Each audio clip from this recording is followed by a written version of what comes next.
Mani sauc Ēriks Niedra, un mūsu raidījumā par cilvēkiem, notikumiem, vidi, par patēriņu precēm, modi un mūziku, par visu to, kas ietekmēs mūsu sadzīvi un veidojas mūs tādus, kādi esam šobrīd. 14. sērija, 1983. 84. gads.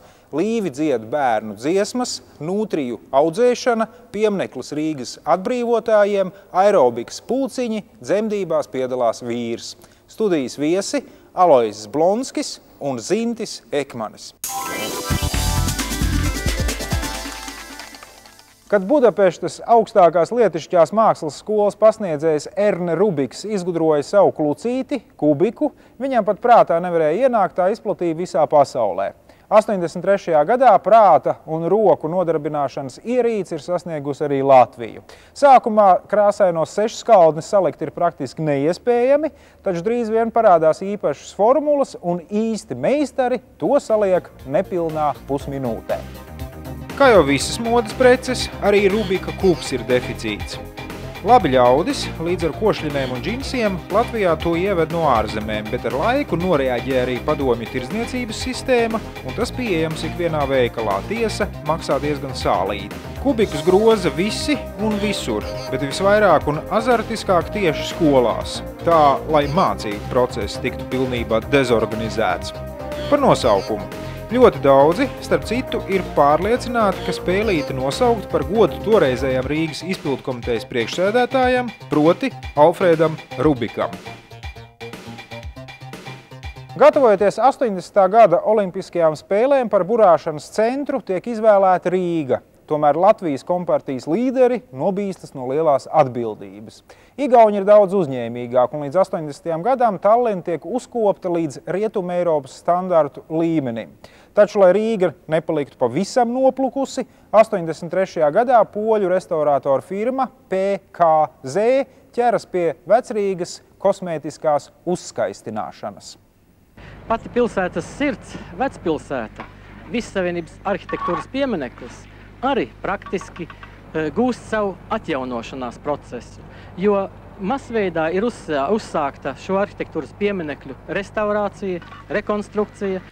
Vecrīgā izaug neredzēti daudz sastatņu un koka sētu, pie kurām rotājas zili baltais PKZ vairodziņš. Rīdziniekiem tas nozīmē cerības, ka šī restaurācija būs daudz kvalitatīvāka par pašmāju centieniem. Cerības attaisnojas, jo izremontētās mājas pārsteidz ar savu krāšņumu un sakoptību uz iepriekšējo 40 gadu nolaistības fona.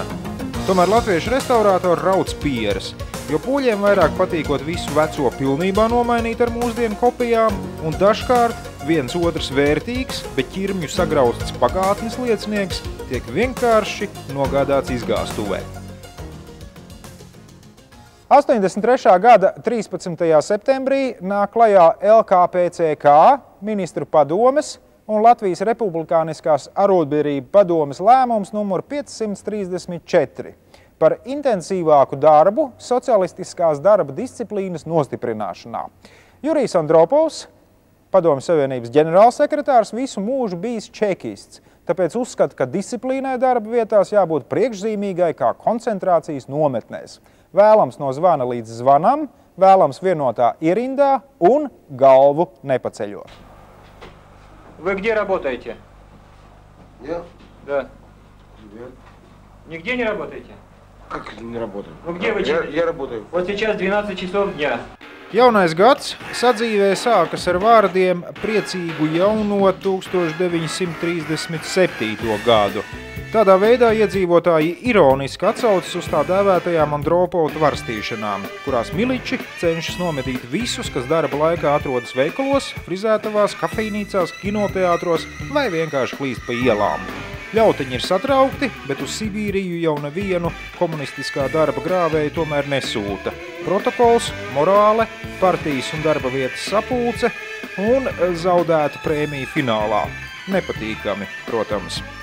Partijas organizācijām, tātad izpildu varai jāpieņem mēri, lai nodrošinātu darba disciplīnu.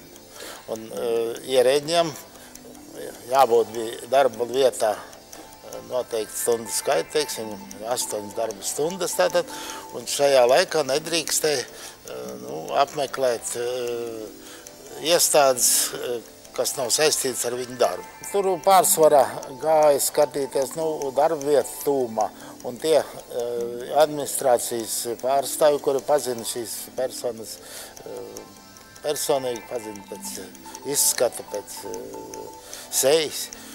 Tātad negāja jau kuram katram klāt un neķēra. Var sakot, tas galvenais uzdevums bija jāpilda šo darbu vietu administrācija, partijas organizācijām un tā tālāk. Kopumā tika tas atspoguļots arī presē, tā laika televīzijā, šie cilvēki rādīti uz ekrāna un par viņam rakstīts ar viņu uzvārdiem un darba vietām. Dabiski, ka tas iespaidoja kaut kādā veidā, pozitīvi iespaidoja šo darba disciplīnas uzlabošanu. 20. gadsimts postskriptum. Raidījumu atbalsta aģentūra Rīga 800 un Latelekom. Dzelzceļa līnija, kas ved no Rīgas uz Saulkrastiem, gluži kā upe, aizšķērso ceļu uz Purvciemu, Mežciemu, Gaļezeru un Pļaviniekiem. Lai nokļūtu turp, jāmet liela līkuma pa Ļeņina ielas vai Deglavu ielas gaisa pārvadiem, kur ir tik noslogoti, ka mašīnas kust kā blaktis pa līmi. Tāpēc 80. gadā tiek uzsākti grandiozi būvdarbi, un 83. gadā Ožkalnu gaisa pārvads tiek atklāts. Strauji uz priekšu virzās darbi, jaunā ceļa pārvada būvē pie Ožkalnu stacijas.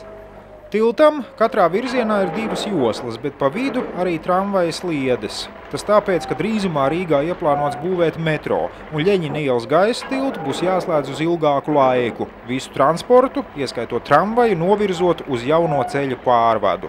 Metro celtniecība tā arī netiek uzsākta, un tramvaja sliedes uz Ožkalnu tilta vagonus nav pieredzējušas. Sieviešu modē ienāk spilgtas krāsas – sarkans, zaļš un dzeltens. Vadošie stili – sportiskais un sportiski lietišķais, kas patiesībā nozīmē dažādu stepētu apģērba gabalu parādīšanos un bikses. Taisnas, savilktas ap jostas vietu, manšeti zem ceļgala vai pat galifē.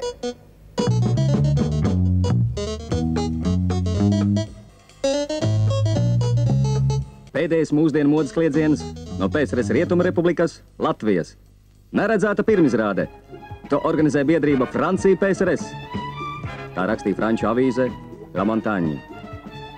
Īstais modes kliedziens tomēr ir bikšu svārki. Tos var valkāt gan atsevišķi, gan pārklātus ar priekšpusē nesavienotiem virssvārkiem. Moda prasa pielietot rupjus kokvilnas audumus, bet tie ir deficīts, tāpēc liels pieprasījums ir pēc pasta maisiem, kas izgatavoti tieši no šī auduma. Viens maisis rokām un pleciem, otrs pārējai kleitai. Izpušķo visu ar mežģīnēm, un ja kāds prasa, kur ņēmi, atbild – Dienvidslāvu, maksāja 70 rubļus, dabūja pa blatu.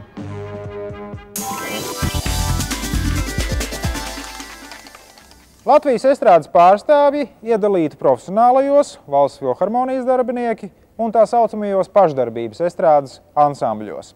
Pašdarbnieku skati 84. gadā notiek Liepājā. Uzvar Mārtiņa Brauna Sīpoli ar Alberta svītu, taču vislielāko furoru izpelnās Līvi. Viņiem speciāli balvu par labāko bundznieku, Vilni Krieviņu, un labāko vokālistu Rodrigo Fominu, kurš uz skatuves pārvietojas ar kruķiem un ieģipsētu kāju. Aprīlim, pilieni nav kā līdz šim, kopā pilieni pa trim, aprīlim, laikam labas, kad tik zilas, ir tās viņa pilās, piles 3 pilienus iekšā cirtis, slimais aizskrēja uz pirti. Grupas līderis Ēriks Ķiģelis saraksta lauvas tiesu no visām dziesmām, taču aktīvi ir arī pārējie. Tā laika superhīti ir Saldus saule, laika dziesmiņa un vesela virkne no bērnu cikla ar Māra Čaklā vārdiem Aprīļa pilieni. Koncertos visi velk līdzi, bet diskotēkās pie līvu ierakstiem dejo līdz spēku izsīkumam. Oficiālās iestādes pret līviem ir krietni rezervētāk noskaņotas, pat šīs nevainīgās dziesmiņas televīzijā tiek parādītas vienu vienīgu reizi, lai turpmākos gados adusētos arhīvu plauktos. 84. gadā cilvēki stājas kvartālu garās rindās pie kinoteātra Komjaunietis, lai baudītu jauno muzikālo filmu Vajadzīga soliste. Galvenajā lomā Lelde Vikmane. Vēlāk viņa kopā ar vīru Aivaru Kransmani iet vēsturē arī citu apstākļu dēļ. 21. septembrī viņu jaundzimušajām lēms kļūt par pirmo bērnu pēckara Latvijā, kas dzimis jaunu, ģimenisku un iejūtīgu dzemdību apstākļos. Vīrs var asistēt dzimšanas brīdī, un māte vairs netiek nošķirta no ģimenes locekļiem. Filmas iespaidā Lelde Vikmane, kas tolaik ir Dailas teātra aktrise, kļūst par Latvijas seksa simbolu. Tomēr nedz aktrises visnotaļ vilinošās ķermeņa formas, nedz Zigmara Liepiņa melodiskās un superpopulārās dziesmas Līvu, Opusa, Dalderu un Eolikas sniegumā filmu nepaglābj. Scenārijs ir Baltiem diegiem šūts. Kaut kādu Valkas bebru un Valdes masku savstarpējā konkurence skatītājus nepārliecina. Vēsturē Vikmane iekļūst kā māte, kam lemts izrauties no medicīnas dogmām un dzemdību nama iekšējās kārtības noteikumiem. Viņa dāvā dzīvību savam mazulim, tveroties pie vīra rokas, fotoaparātu un zipspūžu ielēnkumā. 84. gada Ziemas olimpiskās spēles Sarajevā ir pirmās, kur PSRS deleģē savu bobsleja komandu.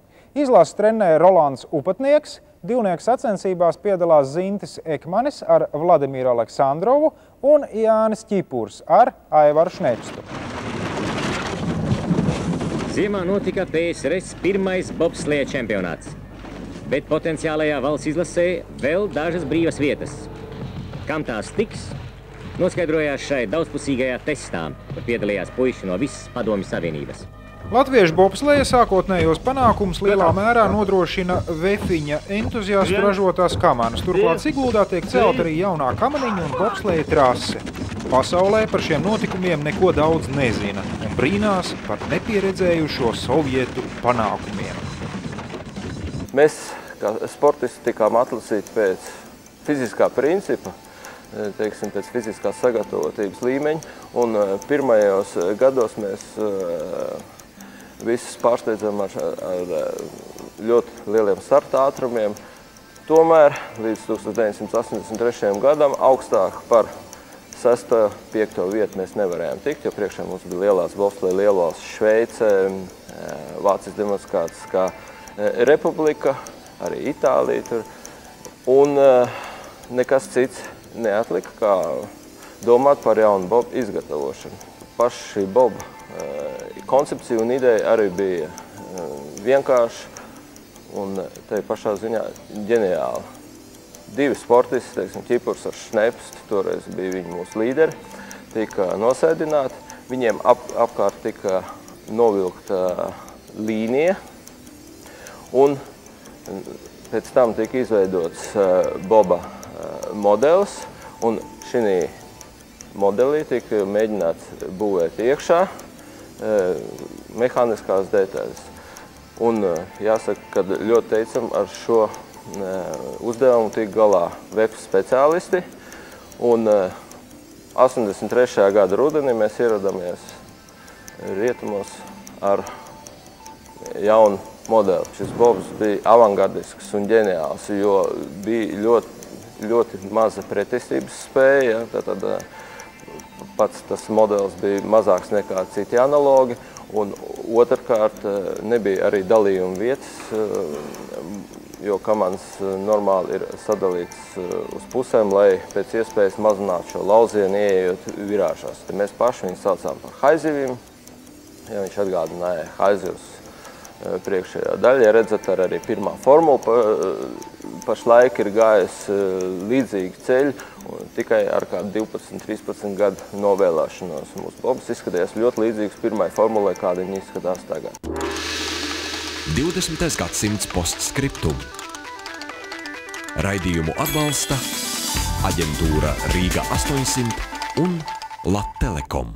Nūtrī dzimtene ir Dienvidamerika, un pirmoreiz Latvijā tās parādās 30. gados kā eksotiski kažokzvēri.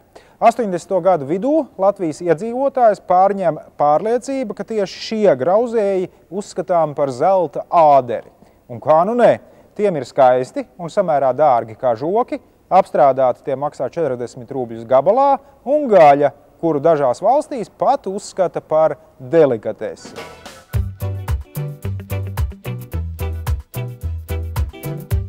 Skaistajiem un kažokotajiem zvēriņiem arī gaļa ir diezgan garšīga, bet konservatīvie latvieši tā arī nevar atradināties no domas, ka nūtrīs patiesībā ir tādas lielas žurkas. Turklāt klīst baumas, ka tirgū parādījušies kaķu kautķermeņi, tāpēc tirgojot īstajām nūtrijām vienu kājiņu vienmēr atstāja nedīrātu, lai būtu skaidrs, ka svētku galdā netiek celts kaimiņu sētas mūris.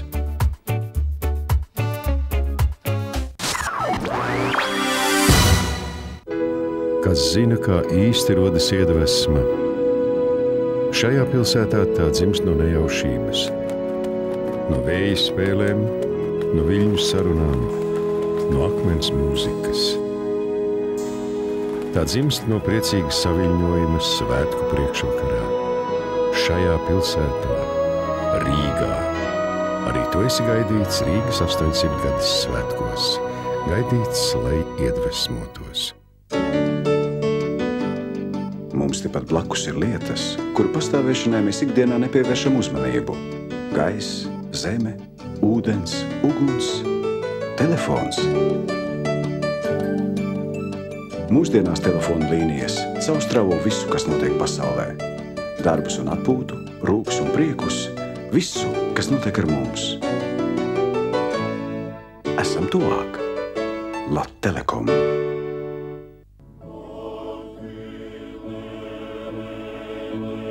Burvju flauta šoreiz video versijā, uz lielā ekrāna, vietā, kur latvieši pirmo reizi spēlēja teātri, pie Kongresa nama. Īpaša noskaņa Rīgai un rīdzniekiem. Tas viss 18. augusta vakarā, svētku zonā, Rīga skatās burvju flautu.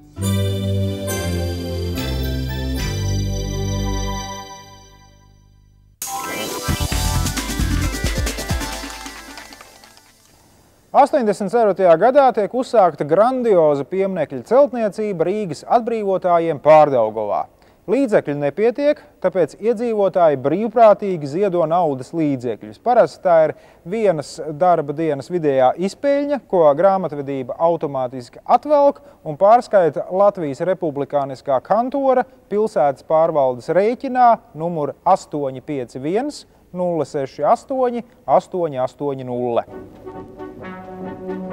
Katrs pavasaris atnāk ar domām par mieru, par uzvaru. Šis piemineklis būs vēl te padomju Latvijas un Rīgas atbrīvotājiem no vācu fašistiskiem iebrucējiem.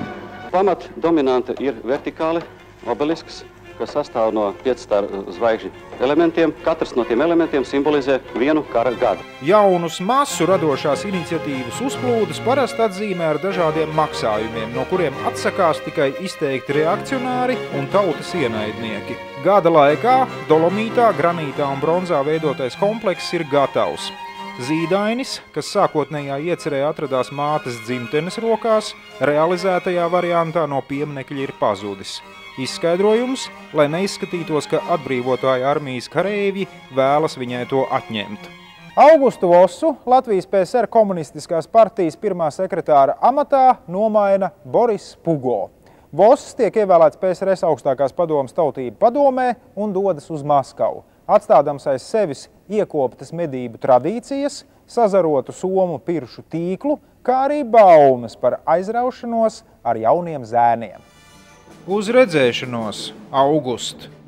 Jaunais partijas vadonis Boris Pugo, kaut dzimis un audzis Latvijā, Rīgā ierodas no Maskavas.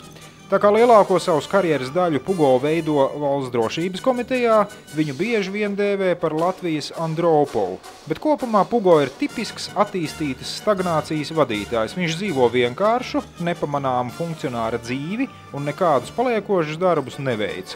88. gadā dodas atpakaļ uz Maskavu. Visspilgtākā šī komunista dzīvē ir viņa nāve. Pēc neveiksmīgā 91. gada augusta puča Pugo nogalina savu sievu un nošaujas arī pats.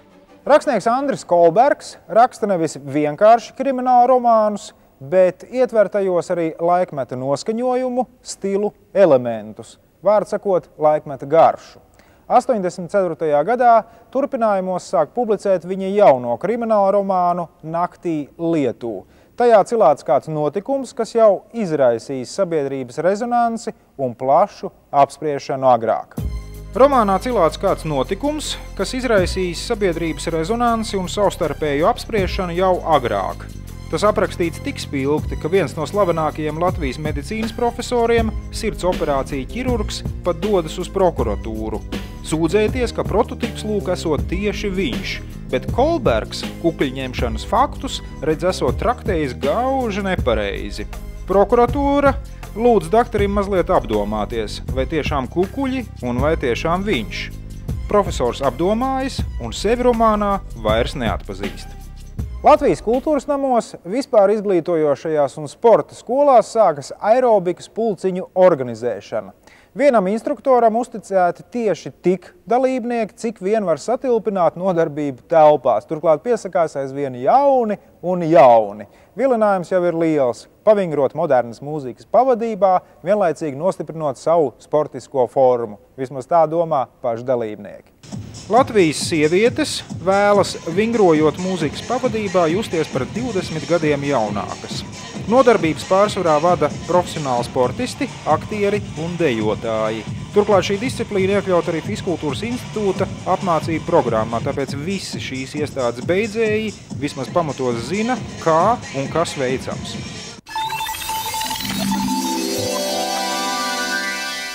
Kustības pamatlicēja Džeina fonda Allaža izcēlusies ar iespaidīgiem tērpiem un līdzekļus šim aprīkojumam nežēlo sievietes arī Latvijā. Aerobikai obligāti nepieciešams, jo vērts vēlams būtu nevietā vismaz 10 lietas. Galvenās – čības, ieteicams ar Nike, Reebok, Adidas logotipu un specializētie aerobikas modeļi. Tērps, kas stiepjas, var sastāvēt no vingras un retūzēm vai riteņbraukšanas šortiem un īsā virs nabas krekliņa augšdaļā. Getras, lai locītavas neatzistu, elastīgā saite uz galvas, lai sviedri neticētu acīs, auduma aprocis uz rokām, to pašu sviedru noslaucīšanai, elegantas sporta somas, kur to visu ievietot un vēl un vēl un vēl. Sākumā aerobikas nodarbībām labas ir jebkuras telpas. Galvenais, lai varētu satilpināt visus gribētājus. Nodarbības nav no dārgajām, 3–5 rubļi mēnesī, to biežums 2 reizes nedēļā. Lielajās fiskultūras zālēs instruktors parasti nostājas vidū un dalībnieki ieņem savas vietas apļos ap viņu. 1., 2., 3. Ja labi grib, var ietilpināt kādus 100 vingrot gribētājus. Tālākajos stūros novietotie, protams, instruktoru kustības neredz, taču galvenā jau ir klātbūtnes sajūta, vai ne? Ar laiku aerobika tiek gradēta vairākos novirzienos ar iespaidīgi skanošiem, tāpēc pārliecinošiem nosaukumiem.